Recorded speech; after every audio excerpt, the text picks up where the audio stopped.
conference.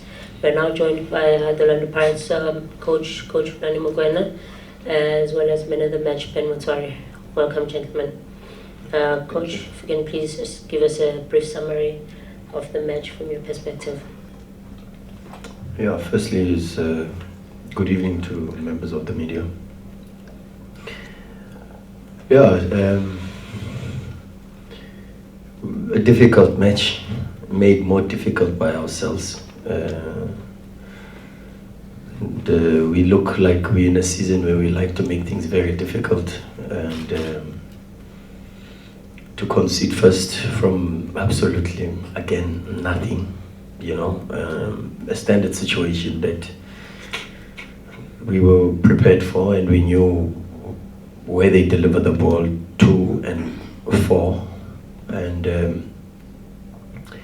yeah, then we don't take responsibility with our roles inside the box to deal with it, and then we go 1-0 down, but then we show a little bit the same sort of mentality that we've shown over the last couple of games this season, the spirit, the hunger, the Pirates that we want to see even when the score is 0-0 or 1-1, you know.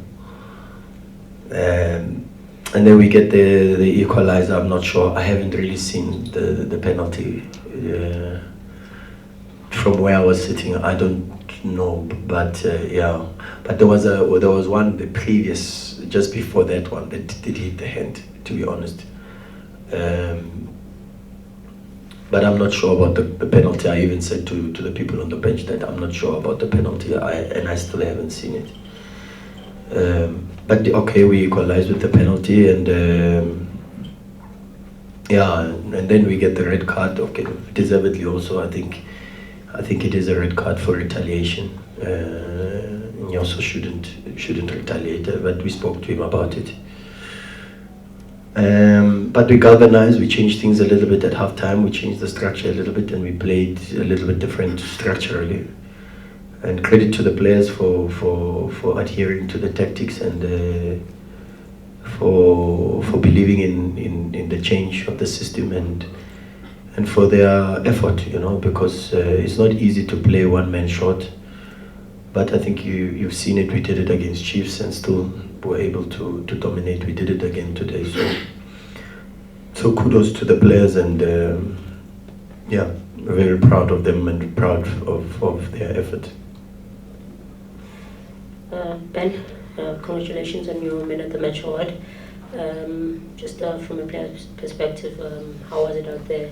Like the coach said, getting a red card, and all the drama that was on the field today. Firstly, good evening to everyone. It was a difficult game, like the coach has said, but once again, you know, we tend to make things difficult for ourselves. You know, we concede early goals, then we have to come back, you know, chasing the goals. But overall, you know, it was a hard, well-fought win for us as a team. We needed this win, you know, especially, you know, approaching the break now, the December break, you know. So for us now is to keep our eyes on the next two coming fixtures, you know, and then we forget about this one. You know, and it was a difficult game, especially after we got the red card, because you have to twitch a little bit, you know, in terms of our structure. But evenly so, even them, their one went down, so it was a fair game. You know, we managed to score goals. And then yet we managed again to miss, you know, clear-cut chances, you know, of which they come to haunt us, you know, the 10 minutes, and then we concede a silly goal again. So overall, you know, we'll take the 3 points and then we'll move forward. I'm now open for questions from the floor.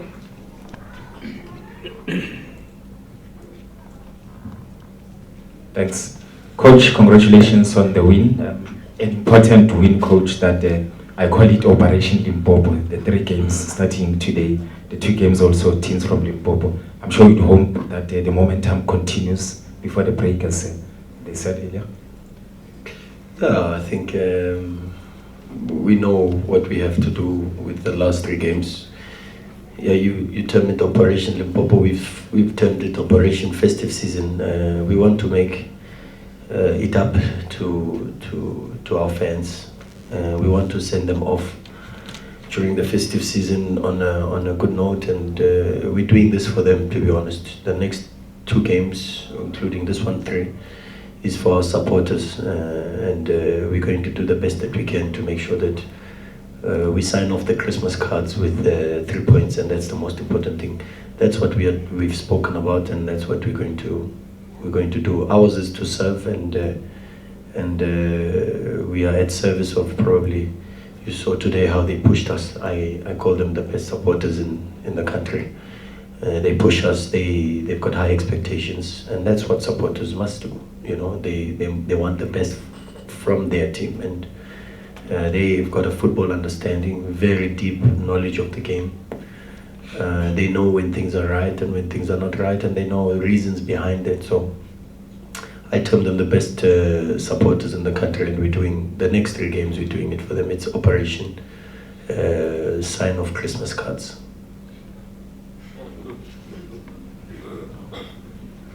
Chad, it's meant for Velile.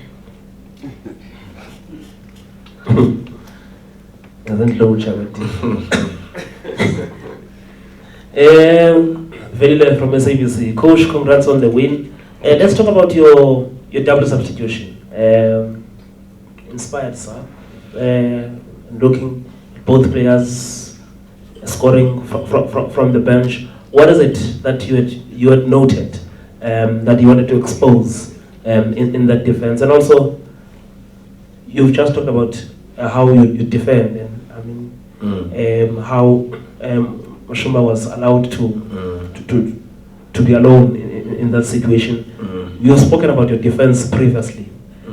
What is it that you still think needs to be done? Because at some stage it looked like it's going to be a comfortable win, but towards the end it didn't look good. Yeah, I fully agree with you. I think anyone that didn't watch the game and just sees the scoreline thinks, goodness me, Pirates just scraped through. But the reality is, I think we were in complete control for majority of the match. I don't remember Wayne Sandlands having to make a save, in fact, to be honest. But the reality is that it is 3-2. It's another 2 goals conceded. Why?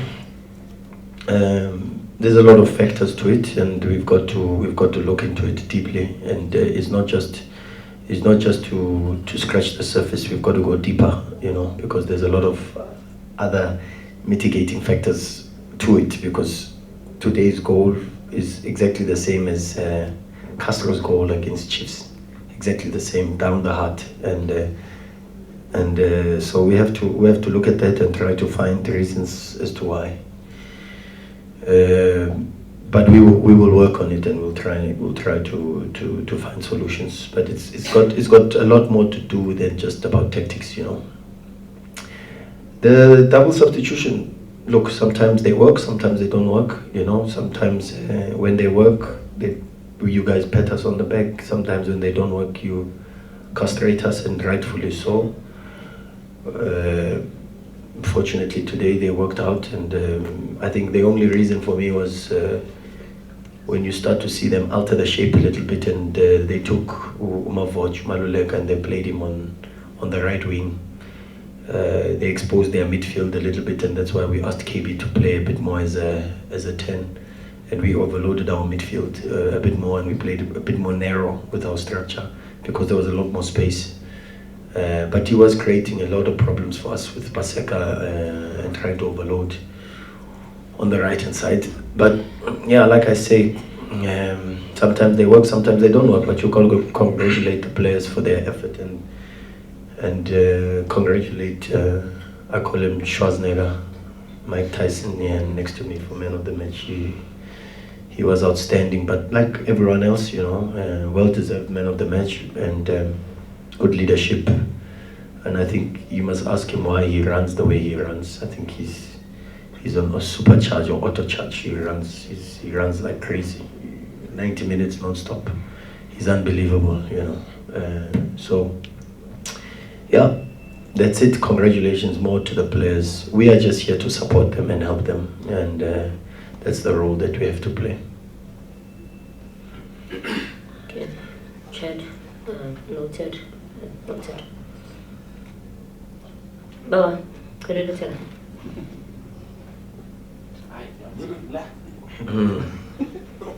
Chad will stand up and fetch it. Coach, just what on you? So you mentioned it a little bit. You need to talk to him. But coming into this new season as player of the season, do you think the expectations are weighing him down a little bit? We've seen him lash out in frustration against Billy against Chiefs in the Telkom knockout. Tonight again, you could have easily been red carded the last time as well. Is it perhaps the expectations that's beginning to weigh him down, having struggled to score a single goal in the league this season? Yeah, you see, unfortunately, we forget that he's still reigning footballer of the season.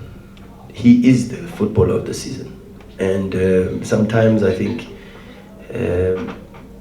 we put undue pressure because of social media, some of the things that he reads. Also, the expectations are based more on that. But I always tell him, he's still the best player in the country.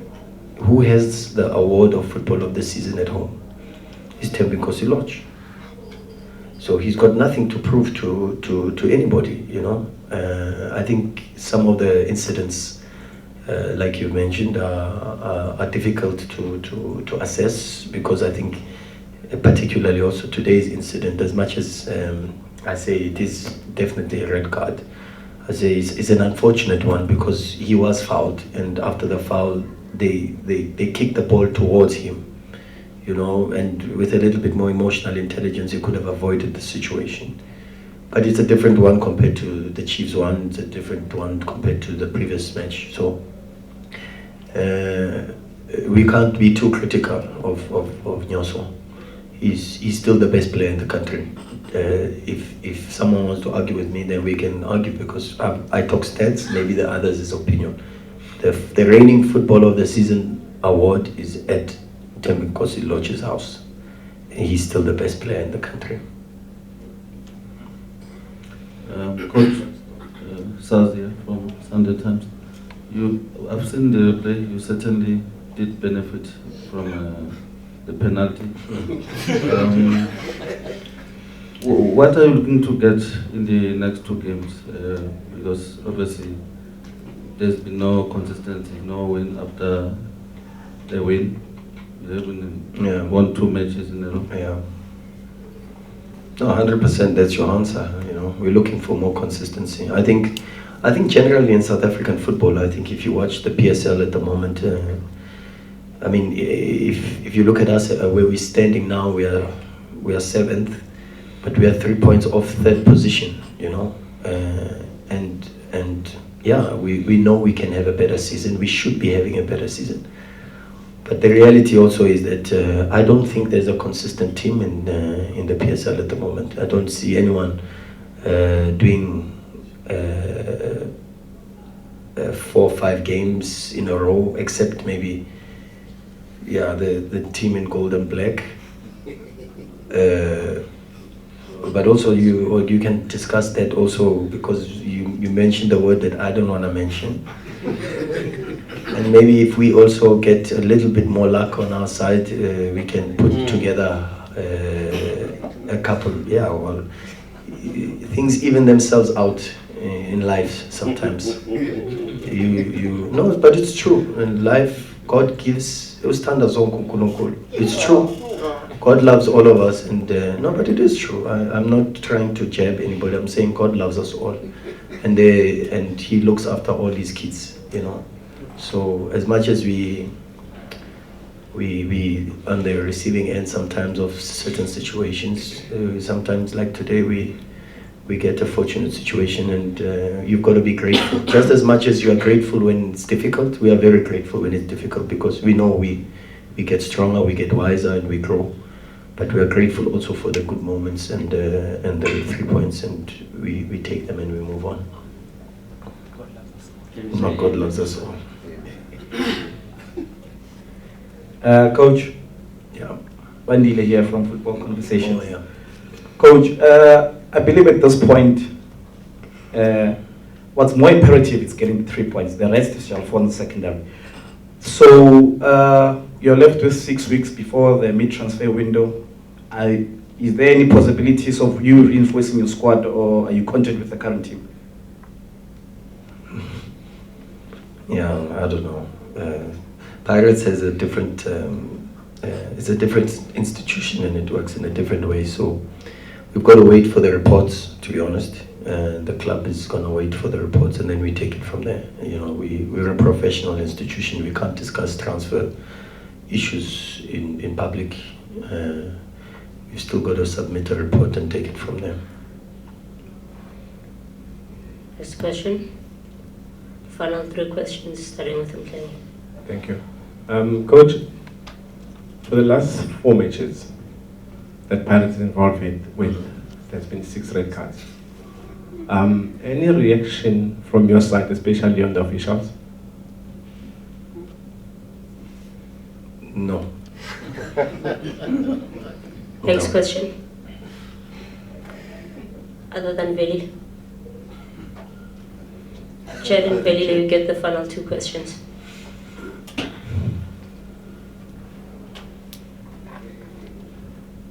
Chad, you may ask your question. I was going to ask Coach, but Ben, maybe you can comment. I mean, there was a little bit of showboating there when you guys were 3-1 up. It was actually started by you on the right-hand side there.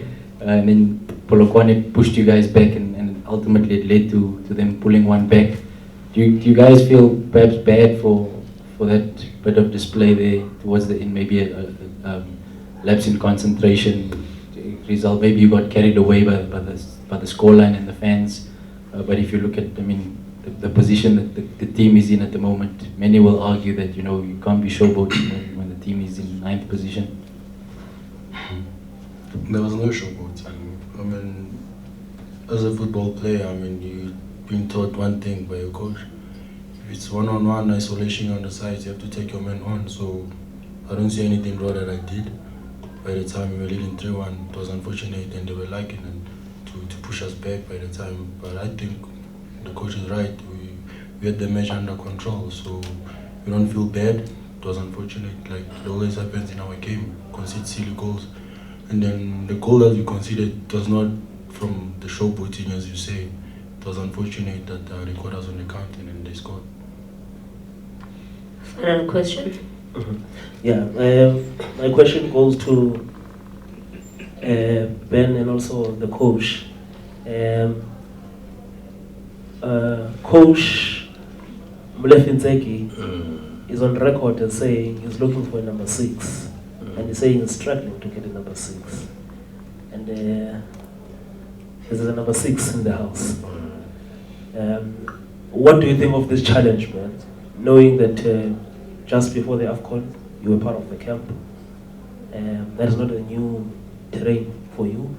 And what's your take on this, coach?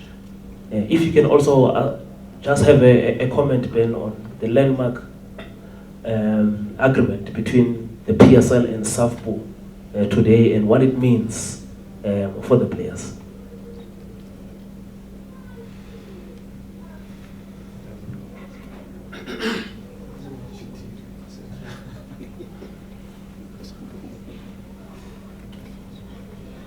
We'll answer questions related to the club only. In terms of Ben and the position that's available, both the coach and Ben will answer. Beyond that, no comment.